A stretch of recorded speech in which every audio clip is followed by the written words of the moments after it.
Hey Control Nation, welcome back to Control Players Unite. I am your host, Dr. Red. Today we are presenting on how to play Baby Ursaluna Peat Moss Control. This is Baby Ursaluna. We call it Baby because there is already an adult Ursaluna in Ursaluna V. We're going to focus on the first attack, Peat Hunt. For one colorless energy, it reads, put 2 cards from your discard pile into your hand. That's right, ladies and gentlemen, any 2 cards you want. Supporters, stadiums, you asked for it, you got it. Anything you want, you get back from the discard pile. Okay, Dr. Red, thank you for that, but how do I make this card work? Well, young grasshopper, that depends on how you want to go about it. You can go the control route, or you can go the mill route. It's also possible to do both, you just need to do a little bit of planning. For example, this first build is from our Discord user, X Factor. Since it is his creation, I think it is best if he explains how it works. Hey guys, it's X Factor.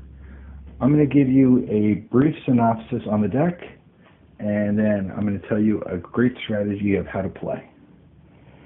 So you probably noticed we're playing the Chandelure that has the ability to mill the top 3 cards from your opponent's deck on every time it evolves. This is the main idea. You want to deck your opponent out. But how do we do that every turn? How do we mill 3 cards every turn? Well, first thing we have now in our game is Professor Turo.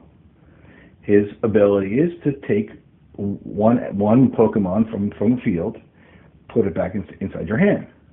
This is great, because now you can reset and put up a Litwick and get your line going for the next time. The other card that we have is a brand new A-spec, the Scoop Up Cyclone. It acts just like Professor Turo, acts just like him. So we can reset a Chandelure line every turn because we're going to use the Ursaluna. The Ursaluna has the Peat Hunt attack, which allows you to take any 2 cards from your discard pile at the end of your turn and put them into your hand. So obviously the first thing you want to bring back is the Scoop Up Cyclone. The other card can be anything you want. It could be a rare candy.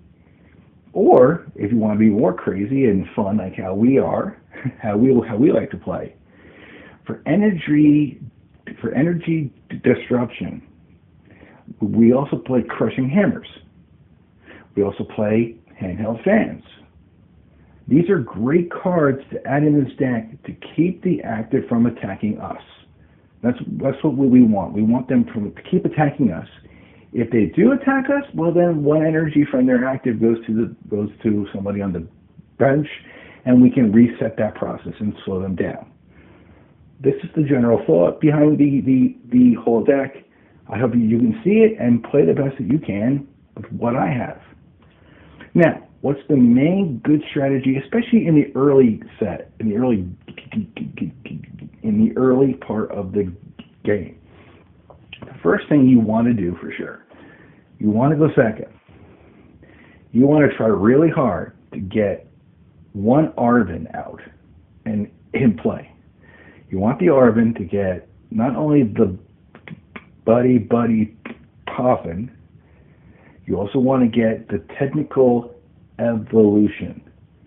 You must have at least 1 energy on the active. You want to evolve, particularly the Ursalunas. You want them to be powered up. The faster you get the Ursalunas going, then you can get yourself set up on the Chandelures. That's easy. That's a simple strategy.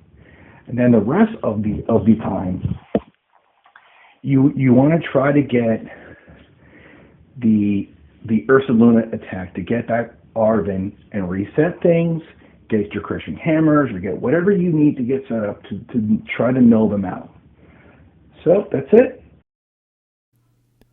Thank you, X Factor. That was a wonderful explanation. He also recommends adding a Manaphy to protect against Chien-Pao and Gardevoir.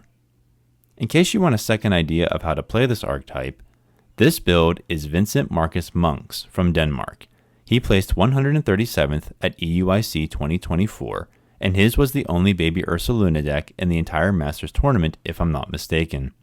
It plays identically to X Factor's build, except you do not need to set up a Chandelure line.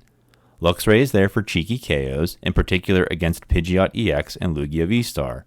Rotom V is for early game draw support. One might recommend a Lost Vacuum as well to protect against Temple of Sinnoh, and like X Factor's build, you could also consider recycling the counter catchers for Gust Control too. Thank you for watching, ladies and gentlemen. What did I miss? Where am I wrong? Please leave a comment, take care of yourselves, and may God hold you in the palm of his hand.